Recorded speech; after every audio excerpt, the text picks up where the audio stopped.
This practice that we're undertaking of gathering our minds into samadhi, of making the mind firm, well established, is extremely important, because the mind that has a strong foundation and is firmly established will give rise to wisdom.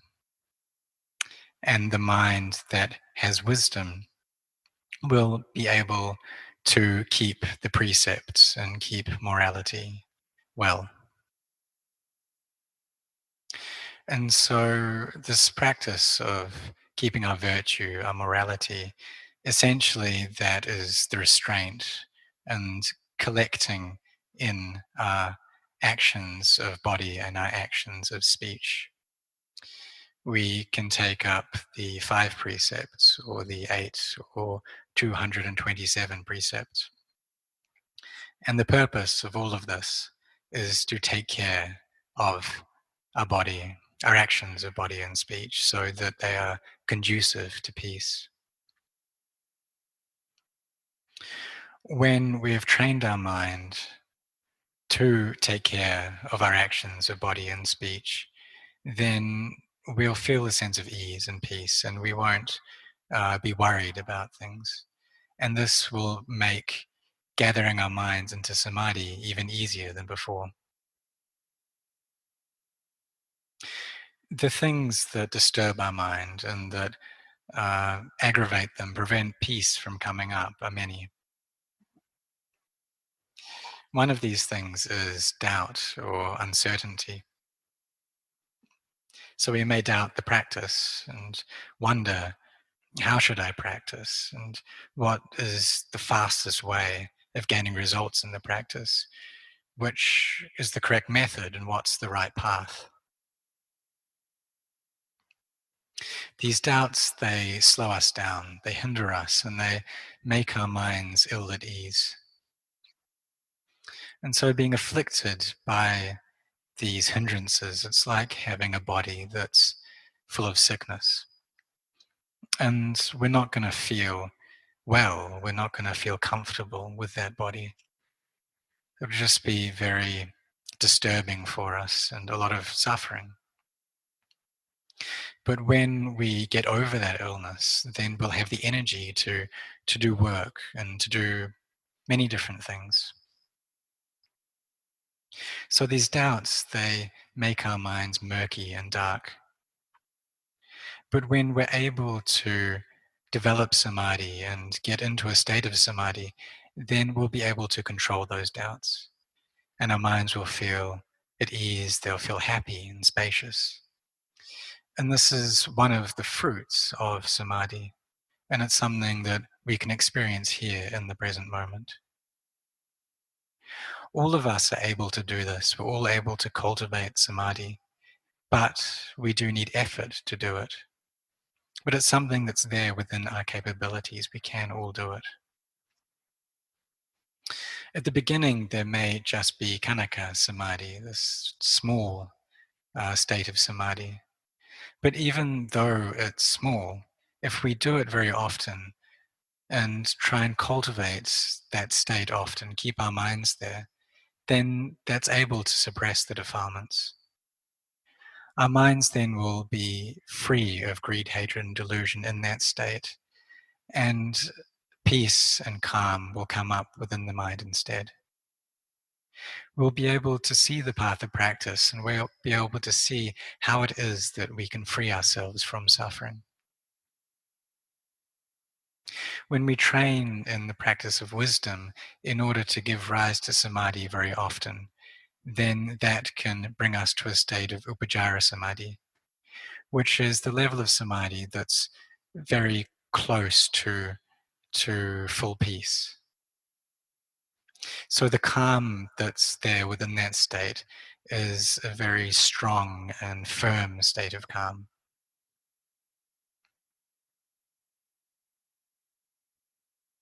There will still be some amount of thinking going on within this state, but it'll be greatly reduced, and those thoughts will be within a certain area. It's like the thoughts are running around, but they're running around within an enclosure. So this Upajara Samadhi is a state of Samadhi that's close to peace.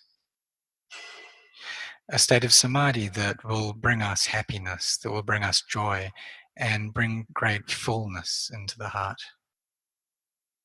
When we can reach Samadhi of this level, we can then use that in order to contemplate and look into both physicality and mentality.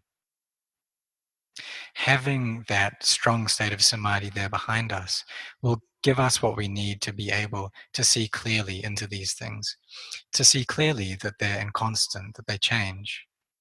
We'll be able to bring up that perception that the body is impermanent, and we'll be able to see that clearly.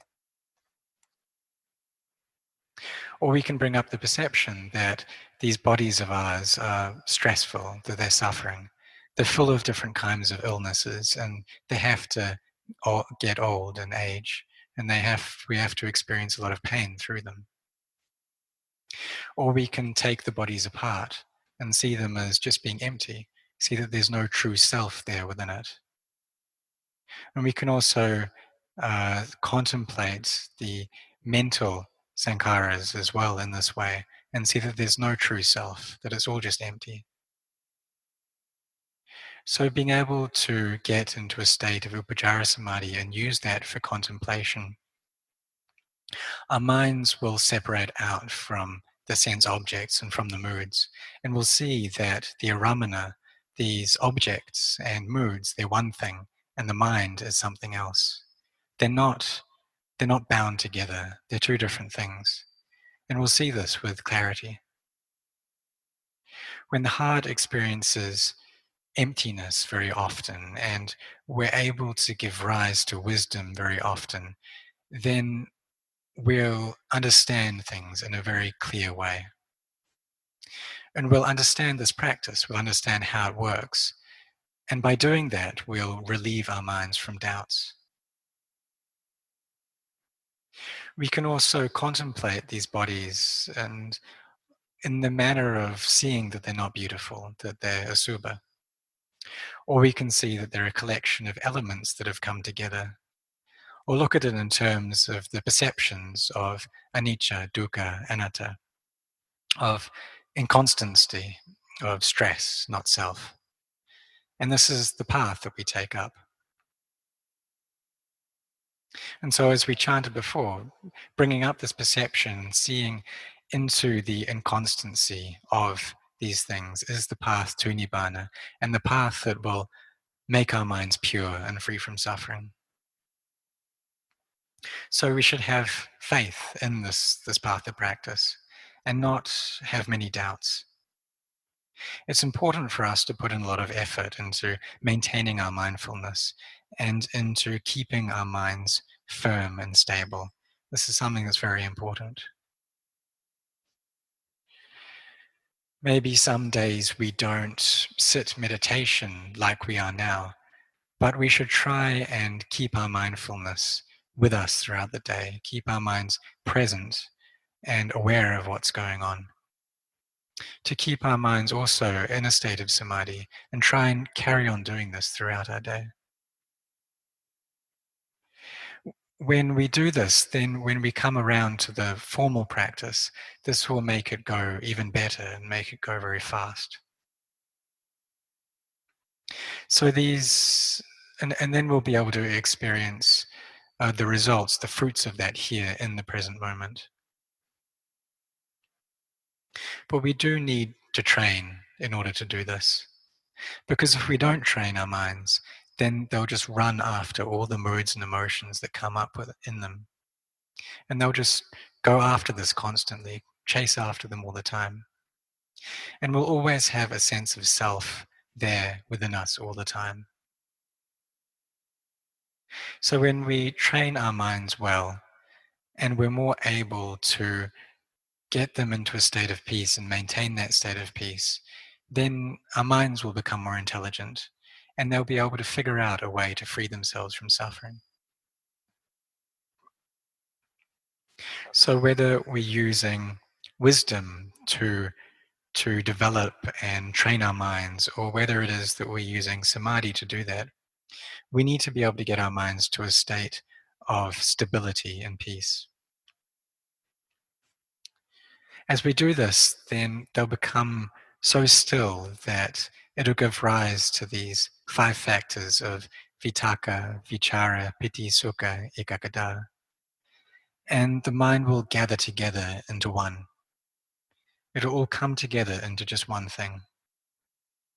Thoughts will stop, and the mind that goes and proliferates and makes stories and goes on thinking, that'll all just stop. And the greed, hatred, and delusion that's there will all be under control by the state of samadhi. When we come out of that state, then we'll be able to easily contemplate into the nature of our bodies and our minds in a way that allows understanding to arise. It'll be easy for us to teach our minds and teach them that this body really isn't sure. It's not a stable thing. And our minds will believe that very easily. And this is wisdom that's arising. We can see our bodies break apart and see that there's no self there to them. And we'll also see that there's no self within the mental factors as well. Our minds will become pure little by little. They'll gradually become more white and bright, more pure. So even though at first the samadhi that we're able to get into may just be a little amount, it may be not so stable. But if we carry on going in this manner without stopping, if we carry on this path of practice, then we'll be able to develop that state. And we shouldn't have any doubts about that. Even if we do doubt it, just still carry on practicing. And as you carry on practicing, then the doubts will just stop by themselves. They'll be finished with by themselves. In the beginning, it's normal for this to happen, for there to be a lot of questions, a lot of doubting, and to not be so certain about the way of practice. Our thoughts will just go around in circles, and it's like we can't find our way out of it. And if we have doubts in our mind and we also have feelings of being aggravated and annoyed, then this just makes the problem even worse. So therefore, we should really try and train ourselves. And when we train ourselves, then we'll see the fruits of the practice for ourselves in the present moment. So everyone be sincere in your efforts in this path of practice.